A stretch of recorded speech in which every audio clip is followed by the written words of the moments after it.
Phil goes up the mast to hook up our mysterious code zero that came with the boat, and we've never seen it unfurled until now.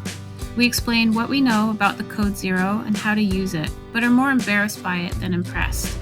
We do our first overnight passage to take advantage of the winds and the lack of anchorages along the way, and I have a near collision with a US tanker on my shift. We arrive in Little Harbour, where we can catch up on sleep and check out the small waterfront restaurant and surroundings, along with a hike to scenic views of the east coast of Great Abaco.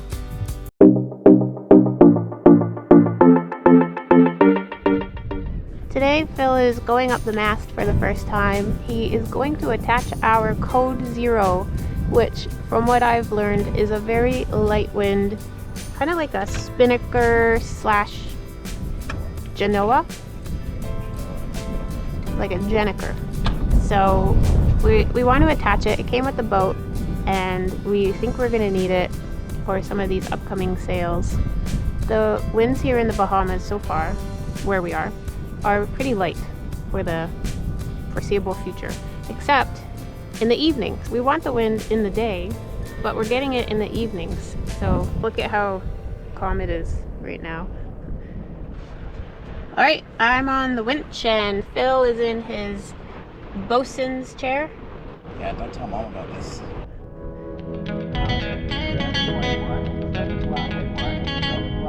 Oh, we did it.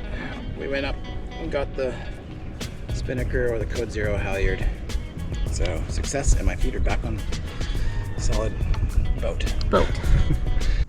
We just moved from the east side of Great Harbour Key to the north side to get ready to go. Tomorrow we're going to cross to the Abacos. Which island are we going to? Abacos. It's just the Abacos? Great Abaco? Little Abaco? The yellow circle that you see are the Abacos Islands, and we have finalized our route passage plans to sail through the Sea of Abaco, make 12 stops at different harbors and keys, rounding the northern part of the Abacos, then over to Grand Bahamas for a journey of about 200 nautical miles. Lastly, we will need to cross the Gulf Stream again, which will be 55 to 60 nautical miles, depending on where we head to in Florida. Got here just in time for a beautiful sunset. And as we were coming in, we saw another lagoon in the harbor, and they happened to hail us on the radio. They're over here, and they're also Canadian. So we got Yesterday when we arrived, there were only 2 of us boats here, and the other boat was a Canadian boat. And so far we're finding that the boating community is so friendly, but especially if you are a fellow Canadian. Everyone just seems to want to talk to you and get to know you more. So we went over to their boat. They are seasoned boaters, and we had a ton of questions for them. They cruise here in the Bahamas every year, I guess. And they also store their boat in the Chesapeake, which is where we want to go. So we just had a ton of questions for them.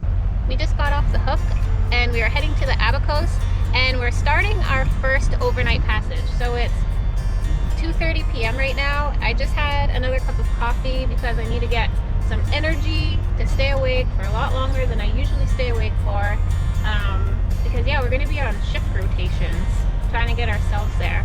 We're only expecting about 11 knots of wind over the evening, but that's the best we're going to get because the daytime is really low. It's like 5 knots it shows. We put up the code zero and we're going to get that out soon. We don't even know what it looks like unraveled, so we'll see what that looks like. I'm sure it's a little old looking, kind of like the other sails.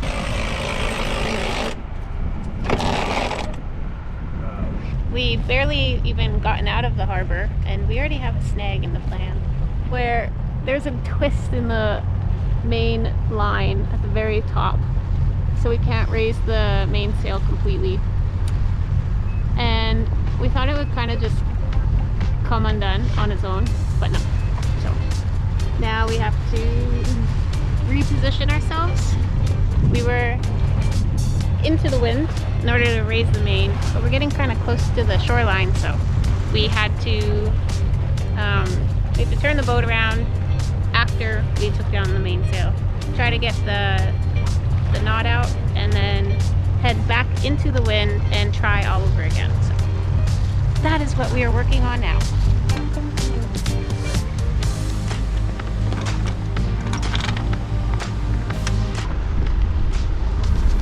We never learned how to put up the code 0 in our sailing classes that we took, so we watched some YouTube videos and now we're just trying to go off of what the YouTube videos said.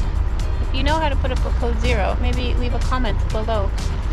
So I'll just let you know if we get to the figure 8 on the green line, which means that it's at the end of the line. Can't unfurl it any further.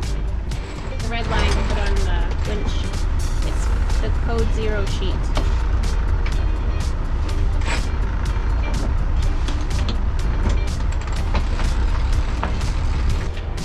The other thing that's interesting about the code 0 is that instead of heading into the wind to raise the sail, you put yourself in a downwind position.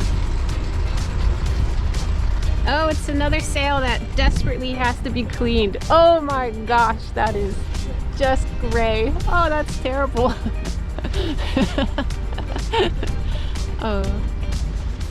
That is so gross. That is the worst looking sail ever. Well, we did want black sails. Yeah. I'm almost embarrassed right now to sail with this. At least our boat is recognizable. One brand new sail, one disgusting black sail. Oh well. If you're out in the Bahamas right now, just look for the most disgusting catamaran. And then you will find us.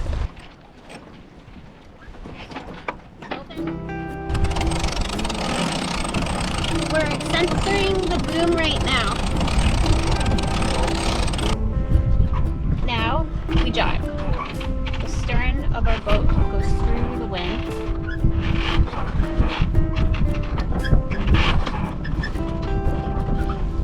And then we just put all the sails up on the other side that we had them on. So we're just getting ready for our first nighttime sailing.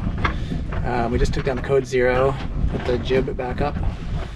We only have 6 knots of wind at the moment, but it is supposed to go up to 12 in a couple hours, so just want to make sure we're ready for that.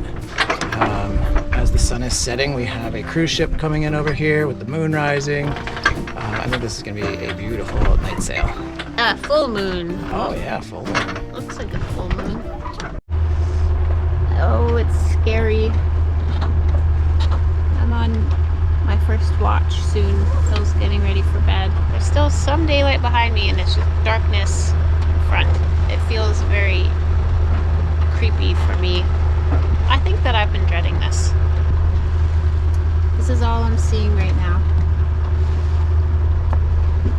I was hoping for a completely seamless night shift, but when I was checking the other boats on the AIS, which is the Automatic Identification System, I saw that vessel Madeline Grace, a US tanker, was showing a CPA, which is the closest point of approach, of around 1/4 nautical miles, which is way too close.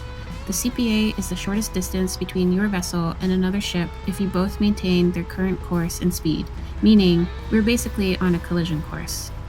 I'll talk about the outcome in a moment. Just past midnight. I've been on shift for a couple hours. We just passed the southern end of Great Abacos Island. It was a little tricky going around the south end because the lighthouse wasn't working, so made me question where we actually were, but we made it around just fine.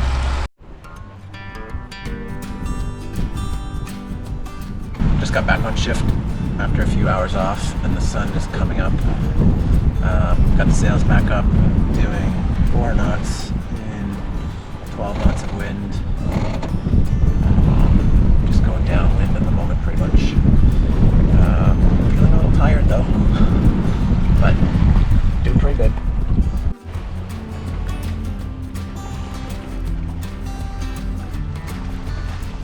We're just arriving into Little Harbour after an all-night sail. Bit of a tricky pass here as we go through some shallow spots to weave our way in, and then hopefully have a nice calm anchorage where we can catch up on our sleep. We've made it to the Abacos.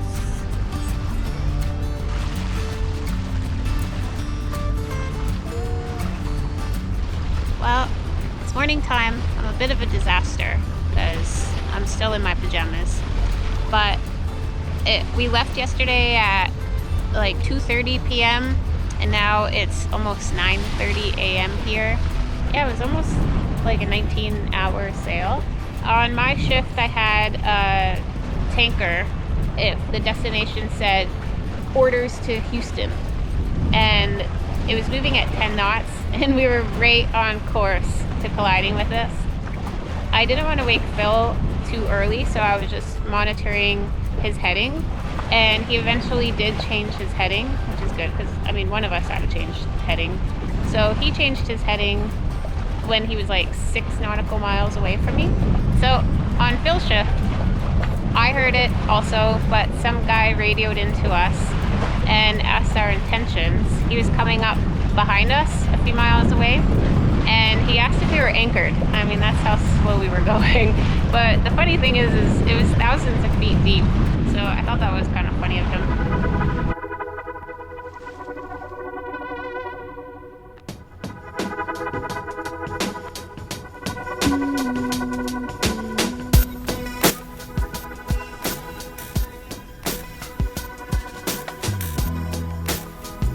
Cruising through these islands feels like stepping back into a slower, more intentional version of the world.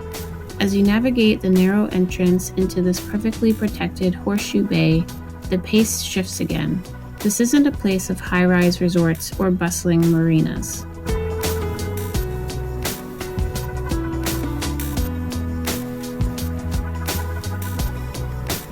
What are your thoughts of where we're going to go? Oh, there's a guy behind us.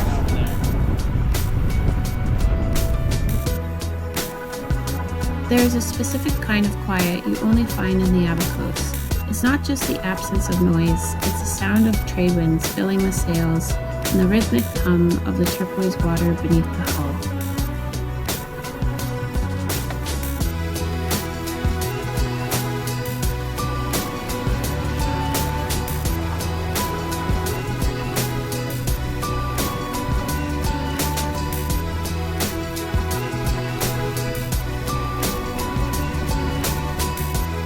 You spend your mornings walking the deserted Atlantic beaches, just over the dune, watching the heavy surf crash against the cliffs. By afternoon, you're rowing the dinghy ashore to Pete's Pub, where the floor is sand, the history is carved into the walls, and the blaster punch is a rite of passage for every sailor who drops anchor here.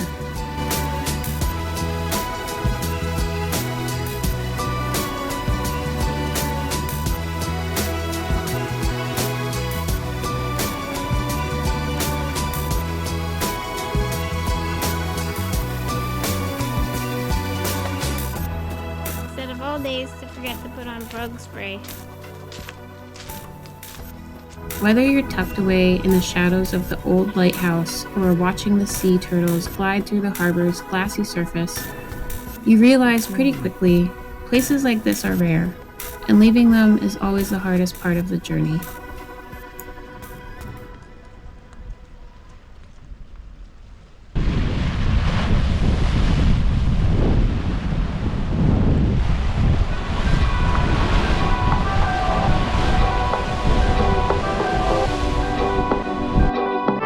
Please remember to like, comment, and subscribe to help support our channel. To turn on notifications, hit the bell icon after you subscribe. See you next Thursday, where we show you the most picturesque Bahamian islands. And we go to the 3rd largest city in the Bahamas, but it had been hit by Hurricane Dorian in 2019. Also, another big storm rolls through. Other boaters weren't so lucky in the Bahamas and lost their boats in the storm. See you in the next one.